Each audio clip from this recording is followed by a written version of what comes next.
Welcome to the Grappling Grappling Rewind Podcast. Welcome to this week on the Grappling Rewind Podcast. On this week's show, we're going to recap Tye Ruotolo versus Jozef Chen for the 1FC title. We are also going... It's not for a title. It wasn't for the title? No, it was a catchweight match. It was a catchweight match. We are also going to talk about the CJI under 80 kilogram bracket because we finally have everything for that bracket. As always on the show, I'm your host, Maine, to my co-host, Miranda. Hey, doing, Miranda? Pretty good. I'm not doing as good because we are partially in the new space. As you can see, I do change very well. So I was a little flustered. So hopefully the show goes off without a hitch. Again, apologies like last week. If there are any audio issues, we're doing the best that we can. I'm going to try to make sure that there are not any. If you do hear any or there's issues, please shoot us a DM and let us know, hey, there are issues. I'm going to do the best that I can to correct it, but hopefully in a week or two here, we will go back to the normal audio quality. Just want to do any apologies ahead of time in case there are issues. So we're partially in the new space. Got it partially worked out. Going to continue to build it out over the next couple of months. But yeah, I'm very excited, but I don't deal with change very well, so here we are. Yes. So as far as news goes, the biggest news this week we have is that we now finally have a full bracket for under 80 kilograms for CJI, for the Craig Jones Invitational.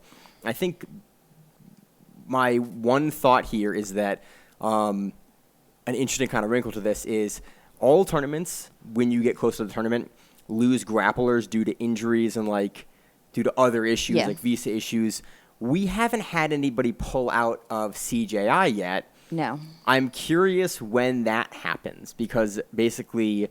we have a little bit of time. We have a little bit of time, but even ADCC on a regular year, I think 2019 for ADCC, which was the last real regular year we had, I think most said that there were 19 drops and replacements that were needed.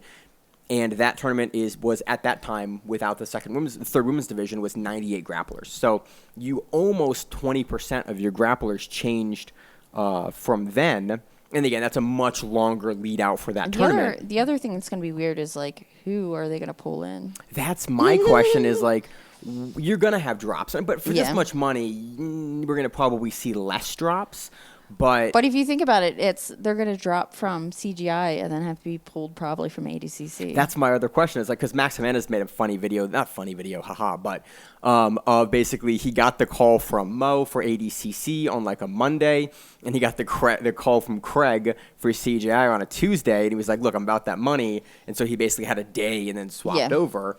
And we've seen a lot of grapplers that are in the both divisions, the under 80 kilogram and the over 80 kilogram division, swap, basically get announced for one and then immediately drop and get announced for CJI. And so it's sort of, I think one of Craig's big goals there is to sort of disrupt ADCC. I think he's publicly talked about that, he wants to disrupt that tournament so that the tournament puts more eyes on paying the athletes and really what the goals are. And he talked about it in one of his most recent vlogs for CJI was basically you don't protest during a weekend, you protest during the work week when it's going to disrupt, when it's going to get eyes on the motion, and what you're trying to do. I mean, his whole entire time has been he's been trying to disrupt. Yeah, and that's the whole point. How can I disrupt? What's the best way to disrupt? And the majority of guys that are coming to CJI are coming from ADCC, and I think that is a feature. That is. But a lot of them are also, I think, reaching out to him. I think everyone's reaching out to him because it's $10,000 straight up. Again, and in the sport, we've been doing covering the sport for a while now. When we started doing this, $10,000 tournaments, even a couple of years ago, were pretty rare. Nowadays they're more common, but very few, if anyone, is paying $10,000 to show. No one is doing it publicly, by the way. Allegedly, some people in the background, it's happened a couple of times here and there for some guys that aren't Gordon Ryan, but that is few and far between. That is very rare. Yeah, and normally you have to do maybe a big bracket to be even able to get there. There'll be something like PGF or something like that where there's a larger prize. But those are a couple times a year, maybe. $10,000 tournaments are rare and not many. I mean, most of these grapplers are winning. I think we've seen a couple of guys win 3 of them in a year. They're uncommon. It's an uncommonly large purse, and so I think we're going to get less dropouts because you're getting paid $10,001 to show up. It will just be interesting as we talk about the bracket for the under 80 kilogram division, which is kind of the main focus of the show after the Tye and the Chen match, which is I think really interesting. I think that bracket potentially is going to change as we get closer to the event because these are super high-level guys. Yeah. It wouldn't surprise me to have one or maybe even two dropouts from that as we get closer, and it'll be interesting to see who those get replaced with. It's happened with ADCC in the past. We've seen it. A bunch of people drop this year for ADCC for CJI, but we haven't seen anyone drop from CJI, and I'm curious if it will who will be the first. But how injured will you have to be to show up and get 10K? Pretty injured. You know what I mean? Because Yeah, even if you're injured, you show up. Oh, I'm tapping. You do your thing. And you do your thing. You get taken down. Yeah. You deal with it. You get yeah. You know what I mean? There is that as well. Not throw, but definitely like not show up in peak form because you have an injury for 10,000. Yeah, that's a good point as well. You know what I mean? Because the money.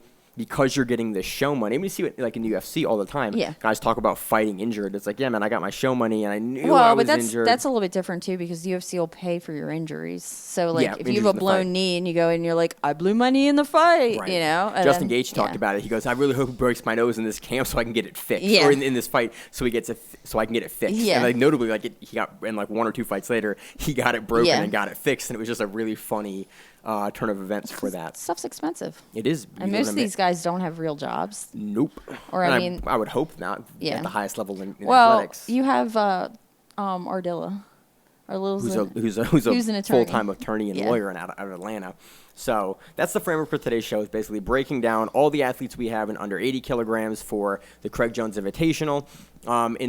Before we get into that, though, there's a little bit of news you went through, because on a weekly basis now before the show, we're basically talking a lot about who is moving between ADCC and the CJI. And you pulled the website, and apparently, and we talked about it a little last week, the website, the official ADCC website, frequently updates before anything else is released publicly for Instagram, like usually by a day or 2 days, if not even more. Yeah. And you found something interesting that was it Wagner is out? Wagner is out. Yeah, from the online website, at least when we checked it yesterday. And I looked today. He's not there today. Interesting.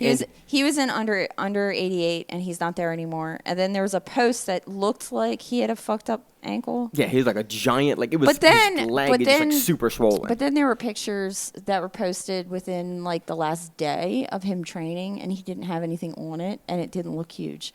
So I don't know. Is it old footage or not? Or you kind of. Yeah, I have no idea. But he is missing. He's disappeared. He was there, and then the other one was Kenta Iwamoto. But then. Well, we know Kenta moved to CJI. Well, but he disappeared from there, and then he was announced for CJI the next day. Okay, yeah. So there was a gap. There was a little gap. Because you texted the Grappling Rewind chat, was like, hey, check these two things out. And then the following day, Kenta showed up for CJI. We all kind of speculated internally of like, well, is he injured or is he out? And then he moved over to CJI. Yeah. And we saw him actually in the corner of Jozef Chen this weekend on his 1FC mount. Yeah. So it'll be interesting to see him there. Who else? There was a couple. I don't think did we officially say about the situation with Luke Griffith moving? No, is that public yet or no? Yeah, that's public. It finally got public? It's been announced. So Luke Griffith was the first European trials winner at under 99, and he was announced at under 99, and he's moved to plus 99. So that leaves no open invites for plus 99 as long as Gordon Ryan stays, and Gordon Ryan was in it. He's still listed as in the bracket. I would really, with his health issues, especially now, taking that second super fight. I think he can do it. He can do it. He could absolutely do it. He can do anything. He could. You can't see the video show. If you're not watching the video show, you should be. It wouldn't surprise me to see him do plus 99, but he hasn't really been talking about doing plus 99 in his posts. No, He's but his only name been talking about the super his fights. name is still in there, and I mean maybe they are just doing that for shits and giggles, and then or in case disappear. they want to leave the spot open in Yeah. case, and they can get it. They can get a replacement. Like you can get a replacement for ADCC. Yeah. If Gordon like a week before, 2 weeks before, hey, I'm not going to do the division. Okay, cool. They don't really finalize bracketing until like the day before. Yeah, like true. They're very kind of publicly finishing the bracket because you kind of want to see where everyone's at to be able to bracket effectively. You want to see who shows up. You don't want to spend all this time bracketing. They do some pre-bracketing stuff beforehand, but and I'm sure they finish that stuff up day of. And I'm sure they have some ideas of who is waiting in the wings to Yeah, you have your reserve, especially with now with as disruptive as things have been. Like, I assume ADCC has many more internal reserves that are like maybe even not announced, not like have been announced to the athlete that they're on that reserve list, but letting people know like, hey, if people drop, like you're on the short list for a call. I've also seen this year a lot more people advertising sponsorship opportunities, Which I love. Like, I'm super happy that athletes are doing that. I bought a shirt from Keith. Hell yeah. Keith Love that Corian dude. was selling like 2 different shirts. I bought one of them. Hell yeah. So Again, I have a Keith shirt. I really wish, we talked about it since 2019, I really wish more athletes would do that and leverage the opportunity they have at these big tournaments, because I hope that athletes are never leaving money on the table as far as their career goes. And like, I would love to have a guy with a grappling rewind rash guard. Dude, we can't afford it, but I would love to get a guy with that. At One ADCC. day, if we have enough money to do that, we need to sponsor somebody, and it'll just be our faces, and we can get like me, like you, Rogan, what he does. me, you, Josh, Zach, just the whole team. yeah, the whole crew, and we can just get our faces like across somebody's ass. That'd be like kind of Nepo style. Yeah, like back in the day. That would be fun. That would be great. One of these days when we have when this podcast actually generates money, and doesn't not pay for a full rebuild of a studio set. But so that's like I think all we have for news.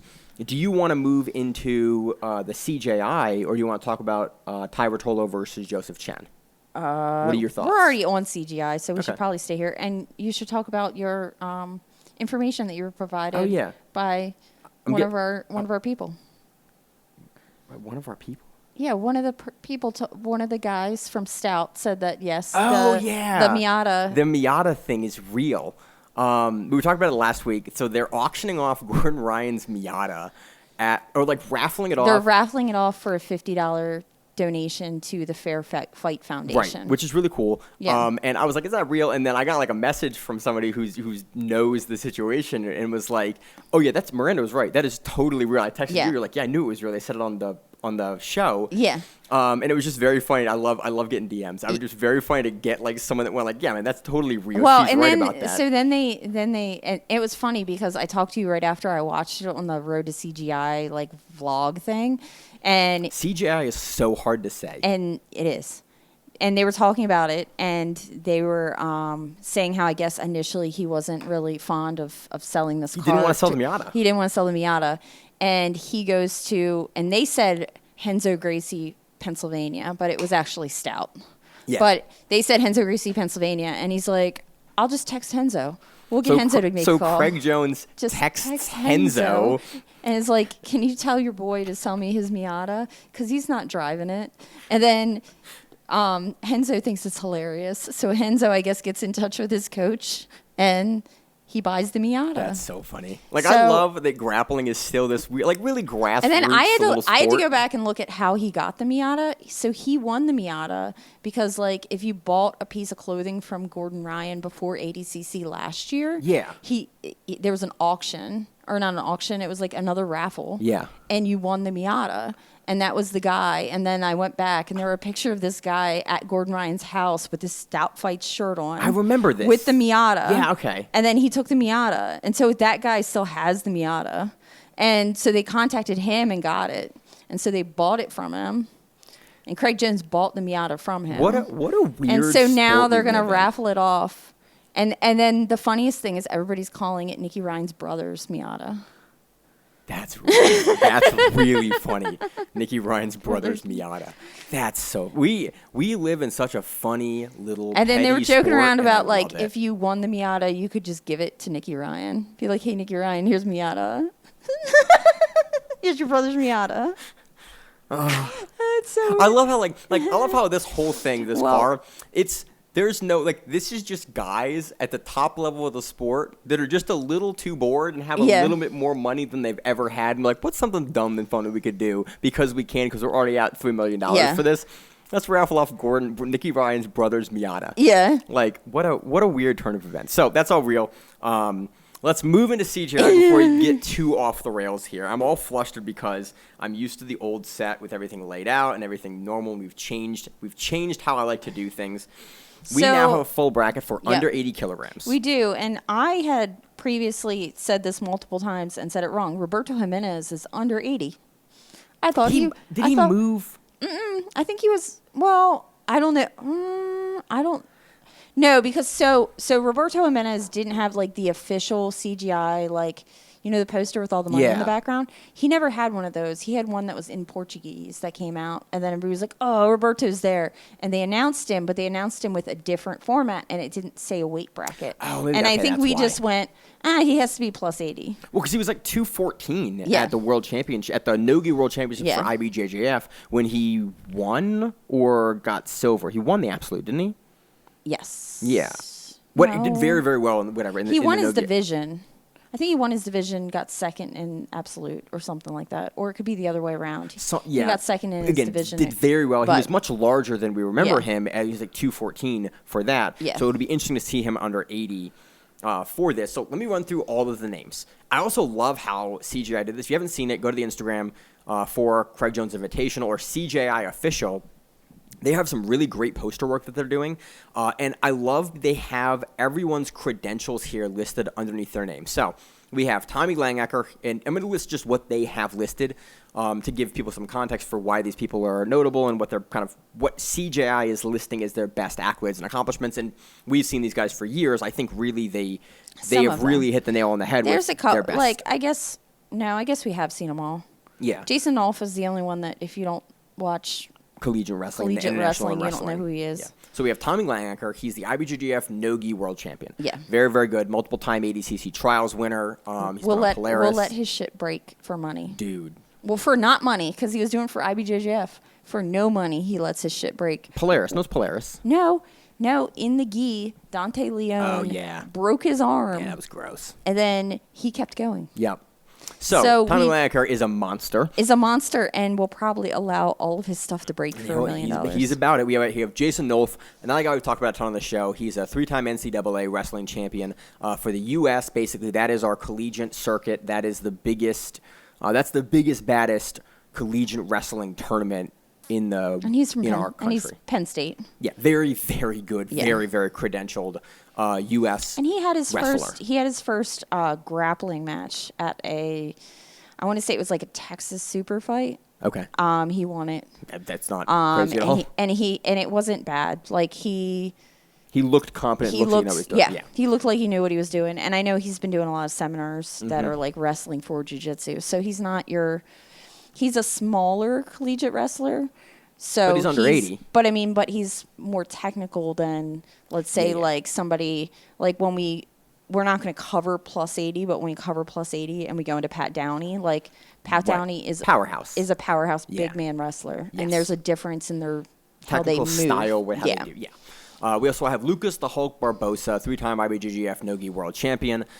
Pick and choose what else Hulk has won. They have the IBJJF wins here on the poster, but multiple-time ADCC entrant. He also had the snooze. He won while being asleep versus Mateus Diniz in BJJ Stars years back. Yep. Hulk is a monster. Been focusing back on MMA. BJJ Stars is next month, right? Yeah, coming Okay. up. The card looks fun, too. Yeah. It'll be a good card. I just thought about that for a second. So Hulk is in this. We also have Ona Flanagan, multiple-time ADCC trials winner. One of the best matches ever. Last ADCC versus Wagner Hosha. Breaks Wagner Hosha's foot or something, and then Owen looks at him and goes, "That break?" And Wagner goes, "Yeah." And he goes, "You're really about to call it." It's one of my favorite quotes ever. Like during the match, he Yeah. just like breaks it, and just Wagner just looks at him like, "Cool." That's Ono Flanagan, very, very good leg locker out of Europe. We have Mateus Diniz, ADCC World Champion, under 88 kilograms. He beat Craig Jones in 2019. Monster. He is back in one of Marcelo Garcia's top black belts. Been killing it across IBJJF for years as well. We have Renato Canuto, IBJ. Also, seeing Mateus Diniz under 80 kilograms is going to be wild. Yeah, That's going to be a hell of a cut for him. He's a huge man. Because Yeah. he teaches at Marcelo's, and I've taken You some go of up there his cla- occasionally. I've taken some of his classes, and he's a big man Yeah. to be hitting under 80. But hey, for $1 million, Yeah. I'll make the weight. Gotta do what you gotta do. Renato Canuto, we have IBJJF Nogi World Champion, also just high-flying action fighter. Yeah. Go back and watch. He was on Polaris recently, wasn't it? He Or was was on on- Fight Pass Invitational? No, he was on PGF. and he was on Fight Pass Invitational where he hit the reverse Scissor sweep. scissored leg Yeah. into the heel hook. Yeah, but before that, he did PGF, and he did all kinds of crazy shit, flying Yeah. arm bars and all kinds of Canuto crazy. has a highlight reel that is unlike few guys. It is Yeah. always phenomenal to watch. We talked about him a bit. Roberto Jimenez, IBG. Oh, there it is. We should have looked at the freaking poster. Nogi. Well, that's how I found out that I had him incorrectly Listed. labeled. Because I was like, we don't have 16. And then I was like, who did I miss? And then Roberto was there. He's the Nogi IBJJF World Champion in Absolute. Okay, so he did win Absolute. So he he did took win second Absolute. or something like that in his division then. He's a trials winner for ADCC. Very, very impressive grappler for years. We've covered him since he was a brown belt kid. He will just like transport to your back in a way that you don't really understand. Best double under back taker in the world by Yeah. far. And we talk about it every time we watch him compete. If he gets double unders, unless you're Nick Rodriguez, he can probably get your back. And even then, he almost can too. Yeah. So, Levi Jones-Leary, ADCC trials winner, best Berimbolo in the world by a pretty good margin, I think. We're seeing him more Yeah. Nogi, but just a monster, and suddenly has just exploded onto Nogi going, yep, I can do this too, and I'm really, really good. Trained with Lachlan Giles, trained at Unity for years with Murillo Santana. I think he's just with Lachlan now, but Yeah. he still flies the Unity banner. Yeah, but so he's that's black good. belt under Murillo, but he was. Oh, Murillo can be at this event. Oh, he can. Yeah. Hell yeah. We also have Jozef Chen. We're going to talk about him in a minute here. ADCC European Trials winner. Dude looks phenomenal, and every time we see him, he looks levels better, which is terrifying because Yeah. we just saw him put a clinic on Elijah Dorsey at the recent Who's Number One. He looked the best I think anyone has looked against Tye Ruotolo since Tye has been in one. Yes. Wildly He's- excited about Chen. Yeah, he's put the best. He's put the best game forward against him that I've seen in a long time. Levels up for every time we see him, and he's 19. So we'll get into Yeah, it in I a didn't minute. realize he was 19 until Yeah. today. I thought he was in his 20s for whatever reason. We have Nikki Ryan, Polaris champion, ADCC West Coast Trials winner, ADCC East Coast Trials winner, runner-up. The youngest male competitor to ever go to ADCC. He went when he was 15 for ADCC 2017 in Finland as a late replacement that year. Very, very good. One of the most technical guys in the sport. Recent big win over JT Torres. Yep. First guy to sub JT Torres in, 13 years? Some ridiculous amount of time. Not quite Dean Lister streak of 17 years, but like no one subbed JT in a decade plus, Yeah. and he did. We have Tye Ruotolo, IBJJF world champion, brown belt world champion. Did he win black belt too? Did Tye win black belt or no? I don't think he's done it. Yeah. I think they went to 1FC as soon as they became black belts, and I don't think they did IBJJF. He just did it like They a couple months ago. I thought he was in it. They do every once in a while. They do gi, but they don't do no gi. Yeah. I haven't seen them do no gi for IBJJF, but maybe I'm wrong. No, I thought he won in the gi. I thought he. Regardless, it's Yeah. Tye. We'll talk about Tye in a minute. He's a monster medalist for Absolute. I think third place for ADCC 2022 for Absolute. One of the youngest competitors ever. I interviewed him when he was 16 at ADCC in 2019. Phenomenal competitor. His twin brother, Tye Ruotolo, who is the ADCC champion at under 77 kilograms. Young, one of the best we've seen. Phenomenal submission game, much like his brother. Okay, he did win first place in the IBJJF World Championships in 2022. And third place in Tye? Worlds, in 2023. At black belt? Yeah, at black belt, because it's not, How on earth am I forgetting that? right? I don't know. They don't have it marked as what the belt was. Then it's usually black belt. They usually list it Yeah, as colored belt. They usually right. list it specifically as colored belts. Yeah, And so then, he has first for Worlds. okay, yeah. In the gi. It's Tye. Tye in, is in the gi. Yeah. Tye is ONE FC's champion at welterweight for a while now, and has looked phenomenal at it. Cade, his brother, is ONE FC's champion at lightweight. Just recently transitioned over to MMA. Looked phenomenal in that outing as well. Both those guys are front runners to take the whole thing. We have Andy Varela, PGF world champion, frequent staple of ADCC, ADCC trials, ADCC West Coast trials, silver medalist. One of the bigger dudes under 77 kilograms, has a really, really aggressive, I think aggressive is a very nice way to put his style. We have Andrew Tackett, ADCC West Coast trials winner. And again, another younger guy that has looked just like an absolute world beater. He was everyone's dark horse to win East Coast trials. He was injured at East Coast trials, couldn't do it, and then came into West Coast trials, won West Coast trials, put an absolute amazing performance on PJ Barchett, who's number 1 recently. We want to see him take on Mika Galvao. We'll see that hopefully sometime this next year or this year. But, man, he is a dude to watch. You have some? Nope, okay. keep on going. We have Kenta Iwamoto, 3-time ADCC Asian Trials and Asian Oceanic Trials winner. Kenta just keeps doing it. Phenomenal wrestler. Almost beat JT Torres at ADCC 2022 in the first round. And almost upset everyone. Yeah, and he won 66 like twice and 77 once, I believe. Is it? Or is it the other way around? It was the other way around. Is it the other way around? He won once? 66 in 2018. I don't or know the years. I can't tell you that. Yeah. Without having it staring I remember, at me. I remember previewing Kenta or talking about Kenta's matches when we had an Airbnb for ADCC 2019, and I remember talking about him in that tournament. So now he was under 66 for that. And then, so it's 2019. He was at 66 kilograms. Yes. 2022, he was at 77 kilograms. in 2024, he was at 17 or 77. Yeah. So Yeah. Kenta can do it. And Kenta, by the way, in all 3 of those trials runs, looked kind of unstoppable. Yeah. Looked very, very good versus competition. We also And have... he likes to wrestle. He likes... okay, you say that and people don't have context for that. He won trials, and then he had, like, one quote that was like, I like to wrestle. Yeah. And that was, like, the main takeaway from the interview was he was like, what do you like? I like to wrestle. Yeah. I was like, you do. Certainly you do, Kenta. That was obvious.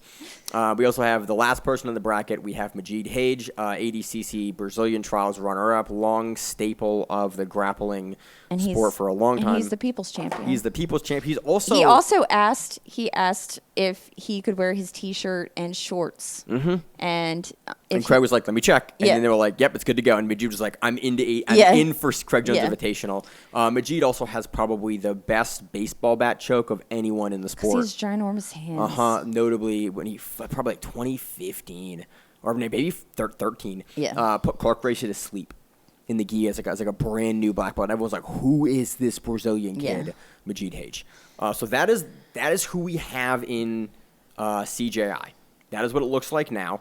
I want to get into where you think everyone's going to seed, how you think everyone's going to stand, and what do you think it's going to look like? My one thing is, so it's going to be, we know it's 3 rounds of 3. Yeah. And then it's 3 rounds of 5 for finals. Yes, so it's kind of structured like old school ACBJJ is, or like MMA, or like AIGA does it, where there is a period of your grappling, then they have a break, and they don't reset you in the position. No. So you have action, and then you have a break. If you're unable to submit the person, you just get a standing restart back in after your break, like MMA. Yeah. So because Karate Combat, it's the organization that Pit Submission Fighting is the organization that it seems to be putting up the pit for it and their arena for it, which honestly, the more I watch Karate Combat and Pit Submission, the more I like it. It's also going to be on Smooth Comp, and they're going to have all the refs' scores on Smooth Comp. Cool. That'd be so that awesome you can to see. follow everything. So you can see it live. Yeah. Awesome.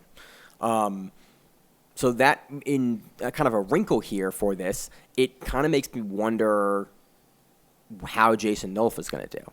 A guy that is really, really familiar with that format, it's top pressure and top positioning is winning in this rule set, he might be kind of a monster to deal with. And normally, you have a wrestler coming into ADCC, like, they'll do well, but eventually they're going to get leg locked by a guy, especially given enough time, they're going to get leg locked. Yeah. In this rule set, interestingly enough, if he can avoid that in bursts, and it might just be that you like take him down and you shove him in a corner. You're not going to take him down. No, I mean Jason Nolf. Oh yeah, takes you down. He just takes you down, pressures you and in, then he pressures you into one of those corners, like wedges you in, so that you can't really get under him to get his legs. Yeah, there's a lot of tactics he can employ here that potentially make him a live dog. But for the same way as like Lucas Barbosa. Except Lucas Barbosa has like an extra 50 pounds on top of you. Yeah, he feels like a human dump truck laying on top of you. So it is an interesting format, and again, most of these guys don't compete in this format. Some of the guys, like Chen, has competed in AIGA. A couple of these guys have actually competed in AIGA before. Tak has competed in AIGA. Yeah. It's not a format that we see very often, and for reasons. It's not my favorite format. I think it has a lot of big problems when it comes to grappling, just grappling takes a little longer, and if you don't have mechanisms into force activity, and we've seen pit submissions, go look at Poya Romani versus Kenan Duarte, there's not really an avenue to force activity there. Yeah, and they so we haven't can get slower really- matches.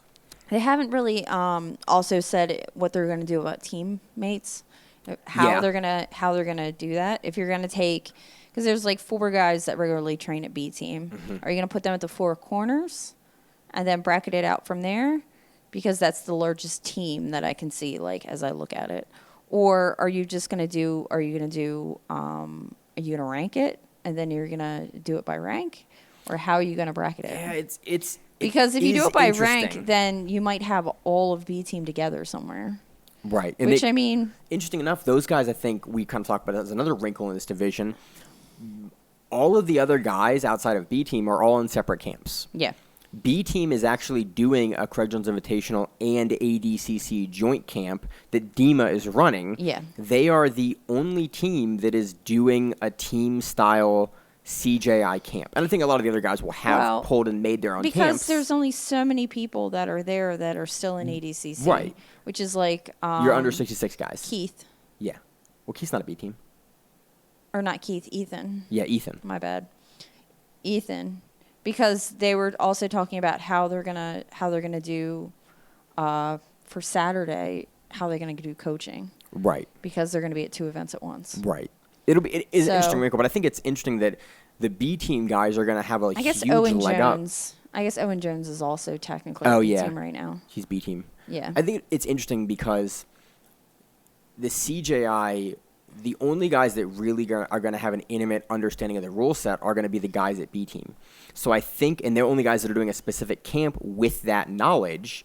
I think a lot of guys will learn and understand the rule set, but those guys will have actually worked in the rule set for their camp in a way that the other teams won't. I think that is going to give them a gigantic leg up where other teams might not have I would think somebody would build the stupid walls. Not stupid. I shouldn't say it like that because they're not stupid. But for every other thing, it's uncommon. I'm surprised that because I was at B team and I would have assumed by now somebody would have built the walls.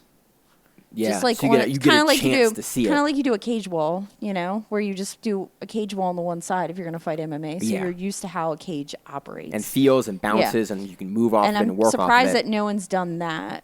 Because you could just make it out of foam. Right, like an infinity wall almost. Yeah. What I think is really interesting is that, that train of thought's gone. About the wall or about the rules? I was about the wall. It's an interesting, thought process. We talked about it when we talked about Jessica Khan versus Danielle Kelly in 1FC, where it was very clear that Khan hadn't really had a chance to do a lot of wall work because she's at AOJ and then on that elevated stage, Danielle Kelly used the cage wall in that matchup very, very well. I think, and whenever we watch and we cover pit submission in the alleyway, in that pit structure, that wall is where all the subs happen. All the subs are happening off of the wall, and I think to your point, you were just at B team. There is no wall there. I think it will create a big X factor that absolutely no one is training for, unless they're hiding it. But I don't think there's anywhere in that place to hide it. Right. It is another interesting wrinkle of is anyone actually going to have trained with the pit wall to really know how to use it? It's interesting. Yeah, because no one comes out. I don't even think they have one at Goat Shed. Because Goat Shed would be the place that would have it. Yeah. I don't think it's there's Miami. Yeah, I don't know. But I don't think there's one there because when you watch the videos, do you ever see a cage wall? Not. No, you see a cage. You see a cage, you don't see a cage wall. So it is an interesting wrinkle. So that's the biggest question of okay, how do they bracket the B team guys? I think we bracket it based on seeding. Let's talk about where we're going to seed guys. I think just in my head, I'm going to think about this as essentially like an ADCC-like MMA-style grappler. How would they do in a top pressure ADCC style where you're scoring based on activity, not necessarily based on subs, but based on positional dominance in an MMA-style rule set?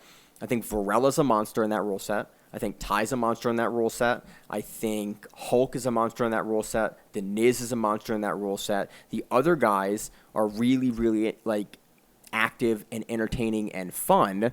but don't necessarily have that get on top of you Yeah. and push you down, hold you down, dominate the position. Like Canuto, I love Canuto as a grappler. I think he's one of the most exciting guys. But I think Canuto needs space. He needs space, which Yeah. the pit specifically kind of doesn't give you, and he needs activity and like action Yeah. to count for winning.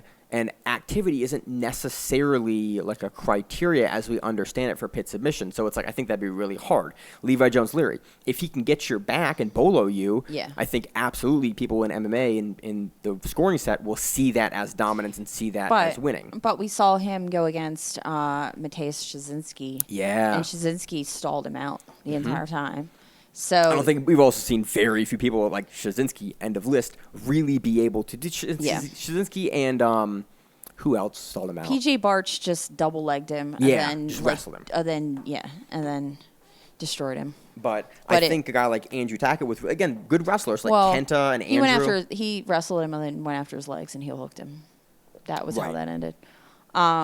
Which, I mean, could be what you just have to do when you go against somebody. Going to Levi Jones-Leary, he's going to counter back take you again. But Levi Jones-Leary is going to be 66 kilograms, and these guys are going to be 80. Levi plus. Jones-Leary is not 66. He's a little man. No, Levi Jones-Leary Really? is like Is he a 77? he is 88, I think. Nah, he's not that big. When did he win trials at? Look at the thing. It just says ADCC Asian trials winner. I think he's 77. He might be 70. He's not 66. He's absolutely thought he not was my little, size. little, No. but I don't know We why. always think he is. He's a bigger, Dude, stouter dude. I don't know sizes of anybody. And then you stand next to him and you're like, oh, he's actually a pretty big dude. So if he'll have his ADCC poster will be on there. I know. I'm looking for it. So, but he's in an interesting wrinkle of like, well, how much do you value? If he's able to get your back, I think he takes a clear win. But if he's not able to get your back, like his game doesn't really lend itself on the bottom, looking for sweeps and transitions doesn't lend itself to winning. Like it's not really a passing friendly game. We've seen him as he gets closer to ADCC before he got announced for CJI move, and we've seen more of his top game, and his top game is very, very impressive. We've not seen him only rely on the double pull. He's relied more on his wrestling, and he's really showcased more of his wrestling that he can do it, which impressed us. I'm trying to think of guys that like Owen O'Flanagan. We know he can wrestle, but primarily a monster in the legs, and that is really where he makes his hay. This rule set, I think, is a lot harder for that if he's unable to get something going. Yeah. Nothing has weights, of course. That's fine. He doesn't have his. He's bigger. He is, but I don't think he's that big. I don't think he's as big as you think he is. I think he always surprises me with how big he is. Is my regardless. Yeah. He's not 66. I can tell you that. He's probably 70. I think he's 77.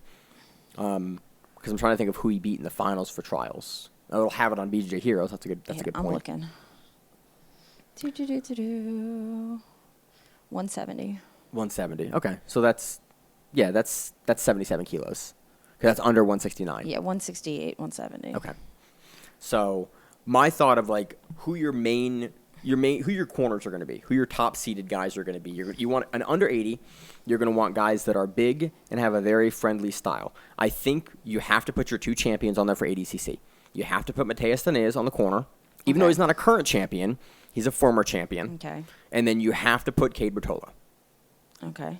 And then on the other corner of that bracket, it's really a question of like, well, do you put Tye on there? Do you put him? And it's like the other two corners of that bracket, I think, are really up for debate. Yeah, but do they want the brothers to go? It depends when they want the brothers to go. Right.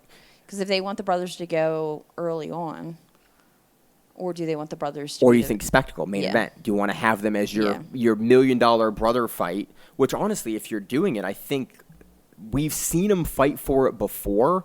You know those guys are going to lay it on the line. For brown belt gi, we've like seen 'em. I think for the spectacle, you might want to put them on opposite sides. I kind of think you put Tye somewhere on the opposite side of Cade. Okay. Because ADCC makes a point to like keep guys, and I think there's valid reasons for it. I think for the spectacle, which is what CJI is going for, it's not going for the spectacle specifically. You put Tye on the other side. Maybe you put him on the corner. I would say the other one you do Andrew Tackett, only because I think Tackett would. Do you put him over Nicky Ryan for that? That's my question. And really, that was my thought, too, for those two guys. I think Jimenez is in the mix as well. You make them go against each other. Oh, that's a mean first round. I mean, somebody's Dude, gonna have all to, of them are going to be mean first round. Yeah. It doesn't really matter. It's a great. I mean, it's a 16-man bracket. It's a Yeah. phenomenal bracket. I think because it's B team, you put Nicky Ryan in the corner. Okay. So on our corners, we have Mateus Diniz. We have, and on the left side of the bracket, Mateus Diniz, Tye Ruotolo, Tye Ruotolo, And Nicky Ryan. And then I think you slot everyone else out from there. Yeah. You know, unfortunately, I think Jason Nolf is probably Jason Nolf, Majid Hage, Renato Canuto are probably, and Andy Varela are probably your low seeds. I think you have guys like Chen. How about like Ian O'Flanagan? Owen O'Flanagan is also probably your lower seed here. My other question is Hulk. But then like Levi Jones-Leary is another one because he's not. I mean, yes, he won trials, but we haven't seen him perform in he hasn't Nogi. been in Nogi for that long. Yeah. So do you take his one trials win and do you elevate that above someone who has been doing it for years and years and years and been consistently good? You put it over like Langacker's Nogi World Championship. Yeah. Like I think honestly, a trials win and a Nogi World Championship win are very, in my eyes, very similar. Because there are less divisions at trials, but the trials typically, depending on the region you're in, can be less strong. Like it's a regional tournament technically versus a world tournament, but the prestige I think in those is different. So it's an interesting kind of discussion. I think you have to seed your smaller guys lower. I think you have to seed Kenta and Majid and Andrew and Renato lower. I think guys like Chen and Varela that are really close to the weight, Tye that is really close to the weight, Cade close to the weight, Hulk pretty close to the weight. Hulk's doing 170 for MMA. Yeah. Like it's a cut for him, but he can get down there. What are your thoughts on who your one seeds that you put in? Who are your 16 seeds that you put against your one seeds first round? I think you have to put Owen. I think you have to put Levi. I think you have to put Majid. He's a people's champion, but his trials. He's a runner. He's a trials runner up in Brazil, and he's done U.S. trials and hasn't in his not a runner up at trials, but he's medaled before, but he's never won a U.S. trials either. And he's a guy that does all 4 trials, kind of like Taza, kind of like Big Dan, a lot of those guys. So I think you put Majid. I think you kind of put him against probably, any of these guys at the beginning. I think is very reasonable matchmaking. I think you probably put Canuto. Yeah, I think you probably put Canuto in there as well versus a guy like Mateus probably. Yeah. It's an unfortunate matchmaking to see first round, but you have your big, strong, hold you there guy versus your high flyer activity guy. Yeah. I think from a matchmaking perspective, that's how you do that. And I think you do Levi Jones-Leary too for that reason. Yeah. I think potentially an interesting matchup would be Nicky Ryan and him first round. That would be interesting. Really interesting technical match between guys that are both kind of, they can play the wrestling game, but are also very willing to go into the legs and sit. And we wouldn't have Nicky Ryan break first round that way. Yeah, maybe. Given the style that Levi employs. I think Roberto Jimenez, you've got to slot him in here as well. Yeah. It's a very interesting bracket. Yeah, and it's kind of difficult because you don't know how or what they're looking for as they bracket everything in either. Yeah. Because then you're like Andrew Tackett. Like, Andrew Tackett could beat any of these guys any day of the week. But at the same time, he just doesn't have he's young. He doesn't have the consistency of performance. And you could see him get taken out by just being held down. Now, trying to hold him down is probably... we've not seen anyone be able to do it. Somebody might hold him down for 3 rounds and then next round have no gas tank for life. Dan. But, yeah. So... It's interesting. He also beat the bull. No one else beat the bull. He took him down, yeah. He's from Texas, so it's kind of a bull wrestling's the thing you do down there.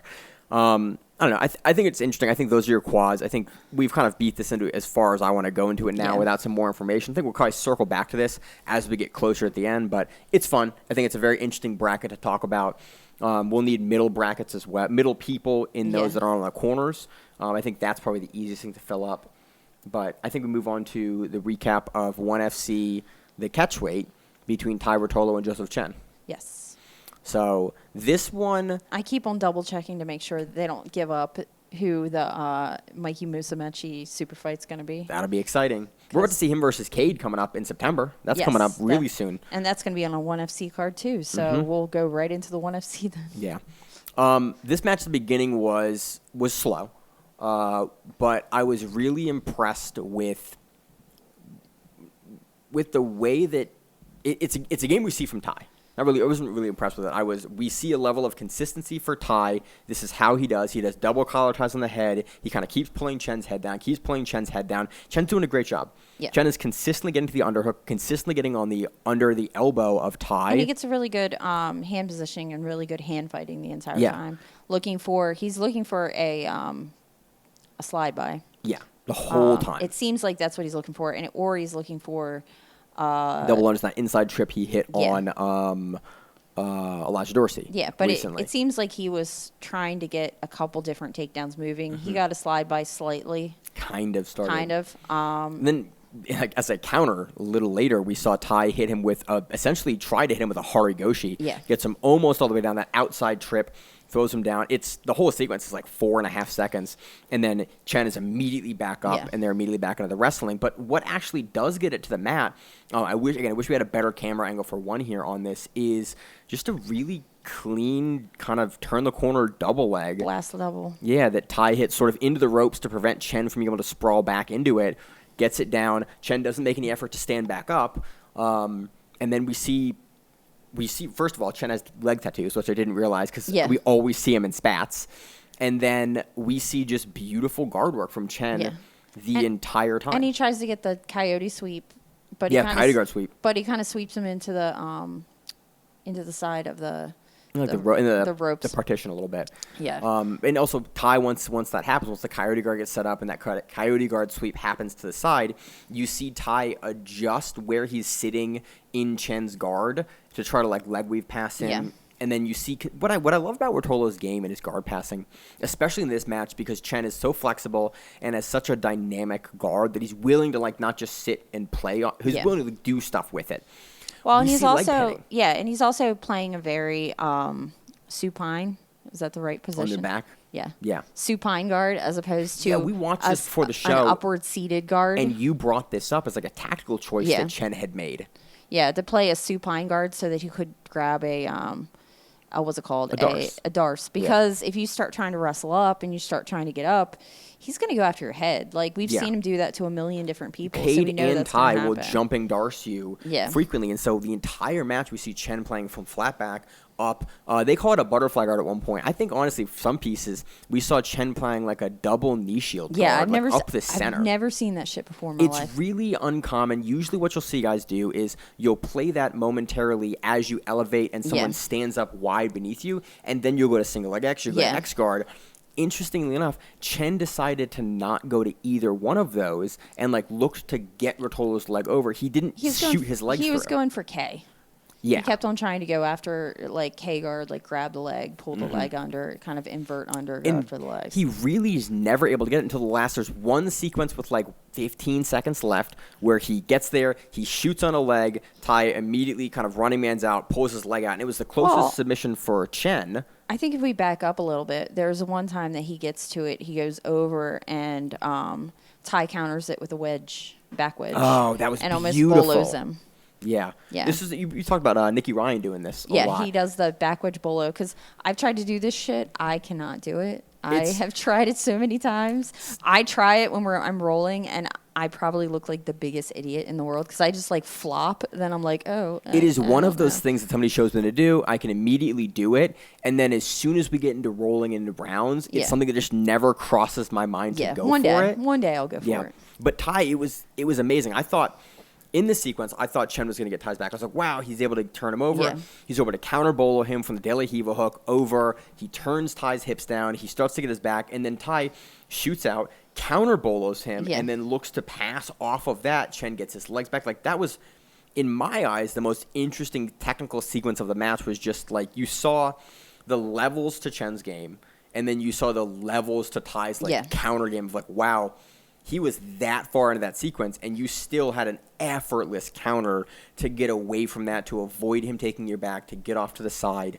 And it was just a wild showing from the champion. Yeah. And just like, wow, Tye is really, really hard to deal with.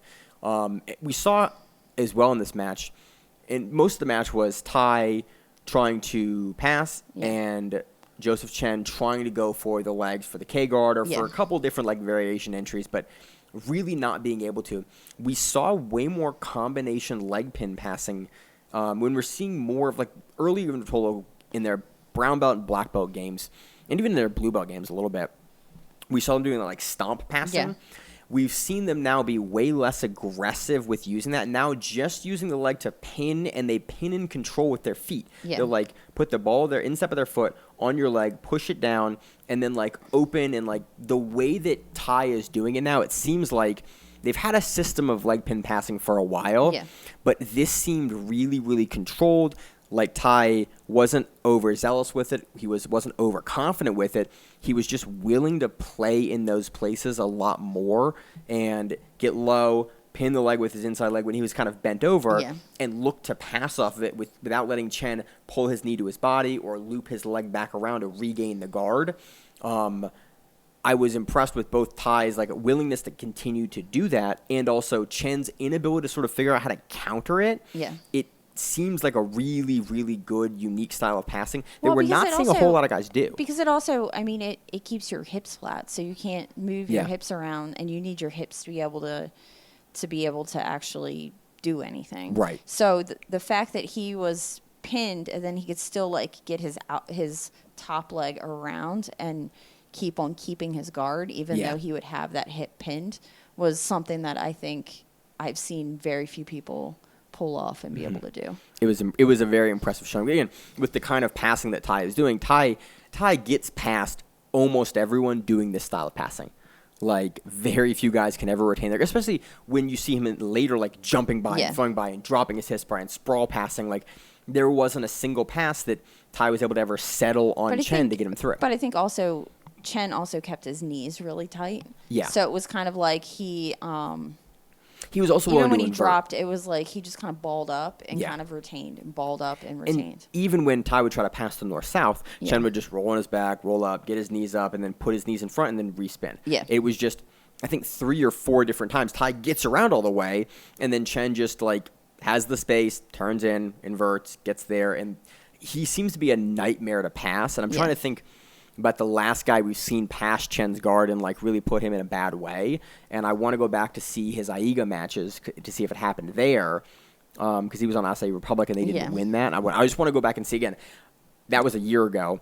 I think Chen's probably a different guy now, obviously. But well, at main character, Andy Varela didn't pass his guard at all. yeah, like Chen seems to I'm be. trying to think the last time I saw it in a match, and I can't. I tell can't you. remember, even at trials, like the Taza match, the Langacker match. I think Langacker was on the bottom that match. Taza was on the bottom in that match. Like, Chen has looked phenomenal. And so there's a corkscrew, like a Lin's lock that Tye goes for once in the middle of the match. That Chen kind of counters to. And then there's that 1 foot sequence at the end that Chen kind of throws up as a leg lock. But the overwhelming majority of the activity as far as like positional movement was Tye on top. And in the 1FC and the scoring criteria, I think it was probably Tye's match. It was a close match. This is the closest match we've seen, other than like the DeRitter match for Tye. Yeah. It was really hard to score because not a whole lot happened. This was a lot of was close. activity, but it was close. And Tye was using the windpipe choke, The windpipe choke. aka the domestic. AKA something else. AKA very many names. But he's used that and he'll cover the mouth too. Yeah, He'll do Wagner's the python or the yeah. muffler. He'll do that like back and forth. And I think when you're in a rule set that if there's no catches, they're going for aggression. That's a way to prove your aggression. Yeah, You and I know? think Tye in this rule set, we watched it before the show. I think it was clearly a Tye win, but it was very close. When I watched it live. Yeah. I thought Chen won. Yeah, and I talked to Josh, and But, Josh yeah. thought Chen won as well, and then I watched it, and I was like, in my eyes, Yeah. I was like, I can see giving this to Tye in the rule set. Yeah.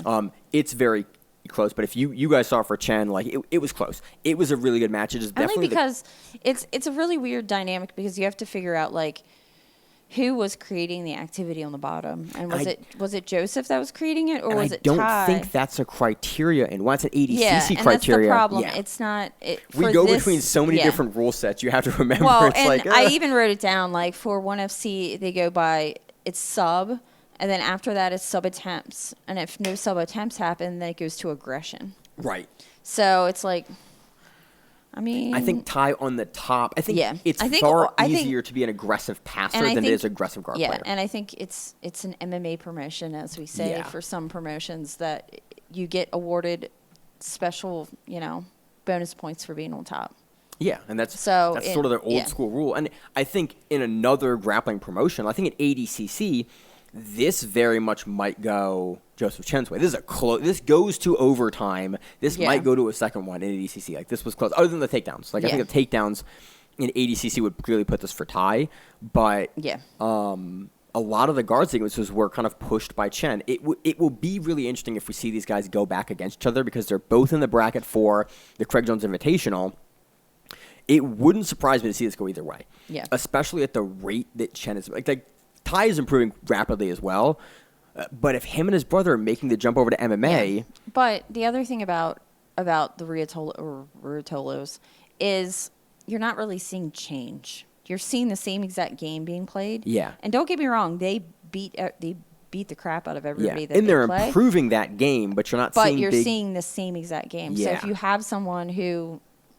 like Dima. Like Dima, the mastermind you can of the B watch team. and be like, okay, well, and I'm sure that was a conversation he had. You don't sit up because if you sit up, he's going to darce your head. And Chen is very diligent with his training with Dima and how he approaches those matches. And we've heard him talk about it for years. I feel like they're very good, but they're also able to be gamed on because I think that's how Tye wound up losing to Josh Hinger at ADCC is because the two of them had probably trained around each other. I mean, Hinger was his coach. Yeah, for a long period of time.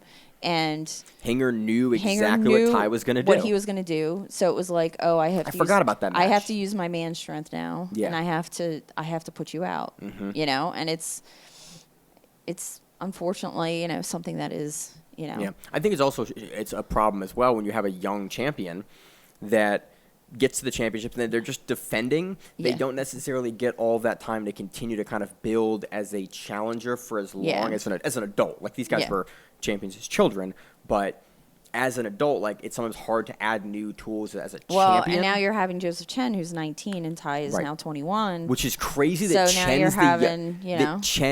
Tye is the older guy by a couple of years in this match. Like that was crazy to me. And just the leaps that we're seeing from Chen makes me go, ooh, this may look like a very different matchup. This is one that we're going to see 3 or 4 more times throughout these guys' careers. And they're not going to have to wrestle. CJI doesn't make them wrestle. Hey, I love to see it. I want to see Chen pull or Tye pull. I want to see that part of the game because it was exciting. It was a really good match. It was a very close match.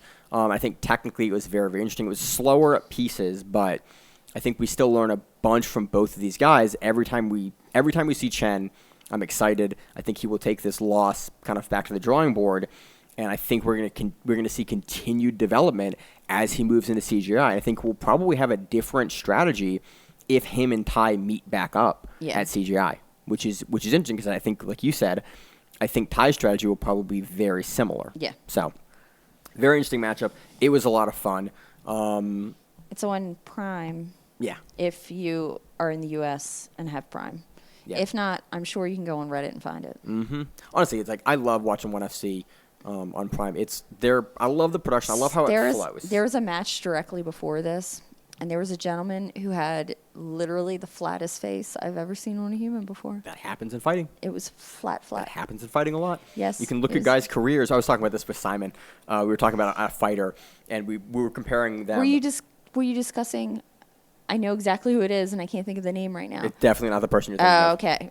It was a chat. It was chat okay. that Simon and I had. Okay. And we were talking about 10 years ago what the fighter looked like, and then in their most recent UFC poster, and I was like, that looks like a different person. No, there's one gentleman that and his name just fell out of my head, and you can watch his nose fall. Wanderlei? No, not Wanderlei. Wanderlei had the surgery. It's that same time. Yeah. American guy, wrestler. And you can watch his nose fall. And literally, like... Look at the Diaz brothers. Yeah. Early career, late career. Like, they're Hey. long-term fighters. Their faces get a little flat. Nick Diaz won against Masvidal. I didn't on see it yet. Saturday I night. wanted to see it. He won on Saturday night.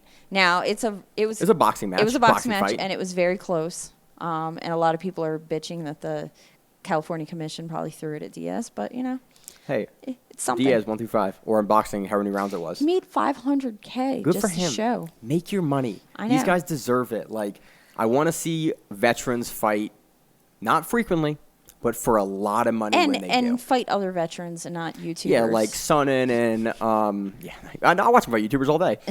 Like Sonnen and Chael and Anderson. Yeah. Those fights. Make your money, guys. I want to see fighters. That's a big reason that we do this podcast is just to like highlight athletes and hopefully talk about them getting paid, because the professional landscape of the sport was kind of developing as we started the show, and we wanted to like give a framework to talk about it and give context to it. Yeah. So. That's the only thing we have as far as breakdowns. We have a couple of things coming up here. BJJ Stars got announced. There's some fun matchups on that. There's like Tyne and Dalpra versus... Do you have the card in front of you there? No, but I sent it to the chat. You did send it to the chat. I'm looking for it now. I'm trying to stall for time to try to find it. So, well, I'll cover this real fast then. Yeah. But this weekend is Subversion Origin 2 yeah. from Australia. It's on Flow. The timing is going to be weird because the timing will be weird for us because it will be the opposite of what we normally deal with. Yeah. It's Australia, so it's 12 hours difference, 15 hours difference. So, but it is technically Brazil versus Australia. And the main event is Augusto Carrizo versus Josh Saunders. Now a new black belt, actually. For the heavyweight main event. And Saunders has been the champion at Subversion for a bit, I think 2 or 3 times. We saw him go against Bob Frias last time, I think, or that was the co-main of it. And Saunders it was a very kind of pushing match, but and that was the finals for ADCC. And that was when the Theon was on as well, Yeah. I think. With Yeah, Theon yeah, yeah. versus That was the last Brent. event. Yeah, that was a fun event. Again, I really enjoy Subversion. I think they put a great card. They really showcase phenomenal talent out of Australia. Yeah. And so I love when local organizations I love when regional organizations do that and highlight their region, because we're mainly a U.S.-based show, but I love when we get a chance to talk about like trials in other regions and other big events, like when other promotions do that. It's great.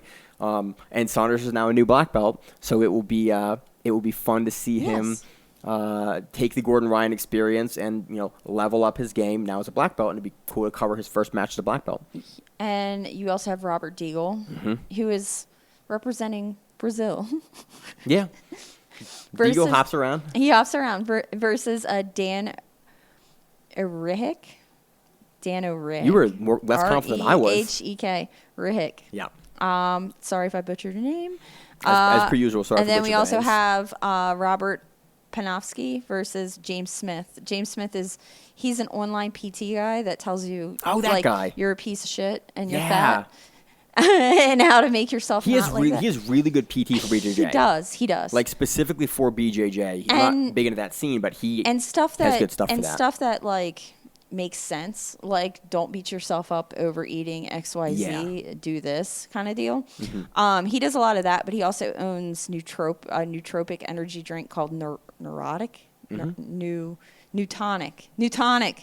Very different. And they are sponsoring CJI's $50,000 submission of the event. Hell yeah. So I love seeing athletes get paid. Yeah, they haven't said what exactly the submission of the event is. If it's like something, I assume it's going to be the best submission of the tournament. Of the entire tournament. Like Heisen Rita versus Cyborg. Like that. Yeah, like something that, like where that. It's like, oh my God, that was but amazing.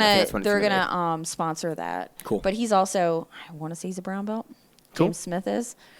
Random name, but I want to say, the rest of the card was mostly Australians and gentlemen from Brazil. Again, the cards are always fun. We usually cover the main event and the co-main event. We'll do that next week. Also got announced this week, we have the BJJ Stars Viking event, which is going to be... Which people were like, where's the Vikings at? Because there are no Vikings. There's no North. We're one guy, Tommy Lanker.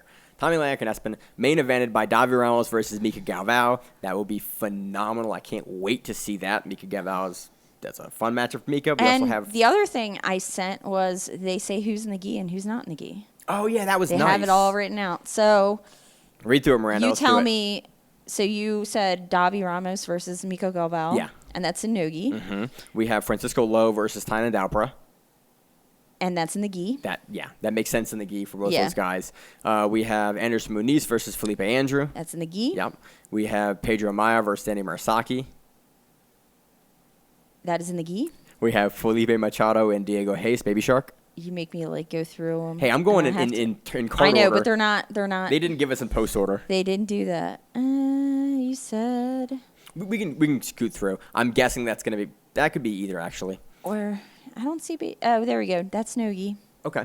That'll be the first Nogi match we've seen from Baby Shark since his injury. Yeah, true. So it'd be awesome to have him back before ADCC. Are you sure? Are you sure he didn't do either?